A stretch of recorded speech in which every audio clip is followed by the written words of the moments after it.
గజం భూమి కేవలం 5,000తో 605 గజాల భూమిలో 630 స్క్వేర్ ఫీట్ సింప్లెక్స్ హౌస్ కేవలం 36 లక్షలు మాత్రమే. రైతు బిడ్డగా హౌస్లో అడుగు పెట్టి ఈ రోజు సీజన్ 7 విన్నర్గా పల్లవి ప్రశాంత్ నిలిచాడు. కానీ అంతకన్నా ఎక్కువ కూడా ఆయన వివాదాల్లో చిక్కున్న పరిస్థితి. ఎందుకంటే విన్నింగ్ మూమెంట్ తర్వాత ఆయన సెలబ్రేషన్స్ ఏవైతే ఉన్నాయో ఎంత చర్చకు దారితీస్తాయి. అన్నపూర్ణ స్టూడియోస్ ఉన్నటువంటి రోడ్డు మొత్తం కూడా అక్కడ విధ్వంసక చర్యలకు పాల్పడ్డారంటూ కూడా ప్రస్తుతం పోలీసులు అరెస్ట్ చేసి చెంచలు కూడా జైల్లో పెట్టిన పరిస్థితి. ప్రస్తుతం పల్లవి ప్రశాంత్ వాళ్ళ నాన్నగారు ఉన్నారు, ఆయనతో మాట్లాడుతుంది. నమస్తే అండి, మీ పేరేంటి? నమస్తే, నా పేరు సత్యనారాయణ. నిన్నటి వరకు మీ అబ్బాయి పల్లవి ప్రశాంత్ ఒక హీరో. ఎంతోమంది సామాన్యులు ఆయన్ని పొగిడిన పరిస్థితి. చెప్పాలంటే తెలుగు రాష్ట్రాలే కాదు, తెలుగువాడు ఎక్కడున్నా కూడా నిజంగా గర్వించారు అతన్ని చూసి. ఆయనలో పల్లవి ప్రశాంత్లో వాళ్ళని చూసుకున్నారు. మరి ఈ రోజు చూస్తే మీ అబ్బాయి జైల్లో ఉన్నాడు, మీకు ఏమనిపిస్తుంది? నాకు ఒక 5 గంటల సేపు మంచిగా అనిపించింది. వీళ్ళంతా నేను మురిచిపోయినా. మా కొడుకు బిగ్ బాస్లోకి వెళ్ళి విన్ అయ్యిండని మురిచిపోయినా. 5 గంటల తర్వాత మొత్తం బాధాకరంగా ఉంది నాకైతే. ఇది ఎందుకు ఈ బాధ? వ్యవసాయం చేసుకొని ఆన్నే ఊళ్ళో ఉంటేనే బాగుండు కదా, ఇది అంతా తిరుగుడైంది, నా వ్యవసాయం ఖరాబ్ అవుతుంది, నేను ఈ పంట పండించుకుంటే బతికటోని అని నాకు బాధ అనిపిస్తుంది. లేని ట్రోల్ చేస్తుర్రు, ఉత్తుతోనే వేరే మాటలు పెడుతుర్రు, ఓటు అంటే ఓటు రాస్తుర్రు. ఇక దాని కొరకే బాధ ఉంది. మీ అబ్బాయి అంటే పల్లవి ప్రశాంత్ వాళ్ళకి సంబంధించిన వాళ్ళే దాడులు చేశారని చెప్పి వాళ్ళ బ్రదర్ని అంటే మీ అబ్బాయిని అతన్ని అరెస్ట్ చేశారు, ఇతన్ని అరెస్ట్ చేశారు కదా, నిజంగా సంబంధం లేదని మీరు అనుకుంటున్నారా? సంబంధమే, నేనే ఉన్నా పక్కపండి. సంబంధం ఎక్కడిది? ఓ పొదలకి వెళ్ళి తీసి అక్కడ మేము అక్కడ పోయినాము, నేను వామిటింగ్ చేసుకున్నా. మా కొడుకు నన్ను చూస్తుండు కానీ ఆడ పబ్లిక్ వాళ్ళందరూ ఈయన కొరకు లొల్లి పెడుతుర్రు, లొల్లిని వస్తుంది కానీ ఆడ ఏమి సంబంధం లేదు. నా కొడుకుది లేదు, నాది లేదు, ఎవరిది లేదు, సంబంధం ఏం లేదు.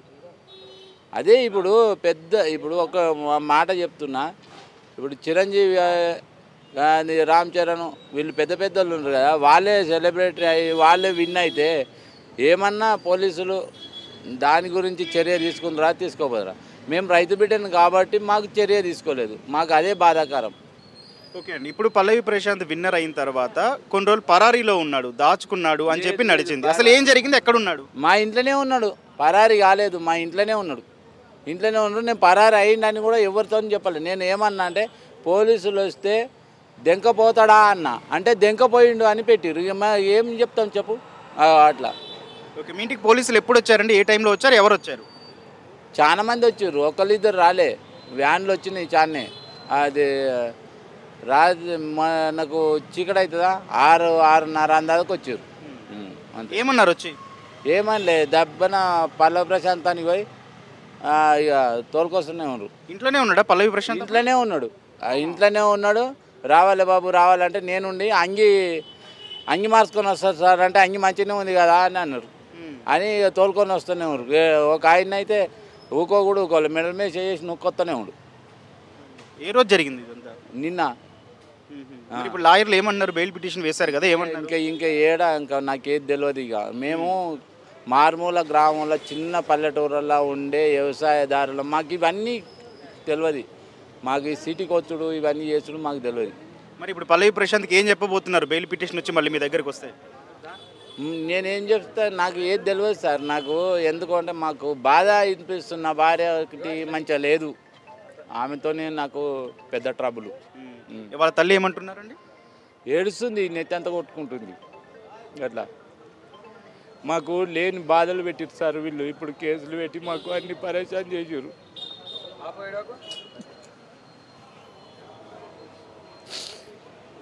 అంత పరేషన్లు ఏం పెట్టారు పెద్ద ఆయన? సార్ ఏమైంది, మీకు ఈ బట్టలు మార్చుకొని వస్తారంటే ముందే మంచిగానే మాట్లాడారు వచ్చిన వాళ్ళు. ఒక ఆయన అయితే ముఖం కూడా చూడలేదు, మెడల మీద చేసి నువ్వు కొత్తనే ఉండరు. ఎందుకు మాకు అరెస్ట్ వారెంట్ కూడా ఇవ్వలేదు, ఏం చెప్పలేదు. వచ్చిర్రు, తోలుకొచ్చినందుకు సంతోషంగానే, కానీ మెడలు బట్టి నువ్వు వచ్చినందుకు ఇంకెంత బాధ అనిపించింది సార్ మాకు. షాపుగా తోలుకొస్తే ఏం బాధ కాకు, మెడల మీద చేసి దొంగదానం చేసిన నువ్వుకొచ్చినట్టు నువ్వుకొస్తే ఇది ఏం సెలబ్రిటీ, ఏంది కథ అని నాకు మనసు అంతా బాధ అవుతుంది. నా భార్య గుద్దుకొని జ్వరాలు వచ్చినాయి. అట్లా చివరికి ఏం వేడుకుంటున్నారండి మీరు? నేను ప్రజలందరికీ చేతులెత్తి నమస్కరిస్తున్నా.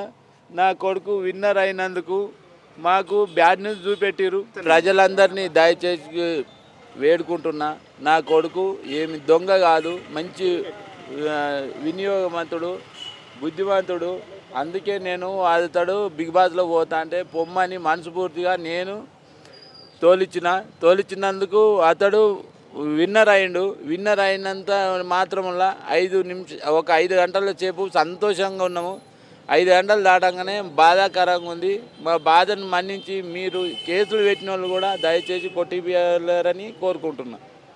2 రోజుల క్రితం కప్పు గెలిచి అందరూ కూడా సంబరాలు చేసుకుంటున్నారు. కానీ ఈరోజు చూస్తే ఆ కప్పును తీసుకెళ్ళి జైల్లో పెట్టారు. ఇదా సామాన్యుడికి జరిగే న్యాయం అంటూ కూడా లాయర్లు అట్లాగే పల్లవి ప్రశాంత్ తండ్రి కూడా ప్రశ్నిస్తున్న పరిస్థితి ఉంది. మరోవైపు బోలే షావలి కూడా ఇదే చెప్తున్నారు. ఆ జరిగిన చర్య ఏదైతే ఉందో అది పల్లవి ప్రశాంత్ సంబంధించింది కాదు.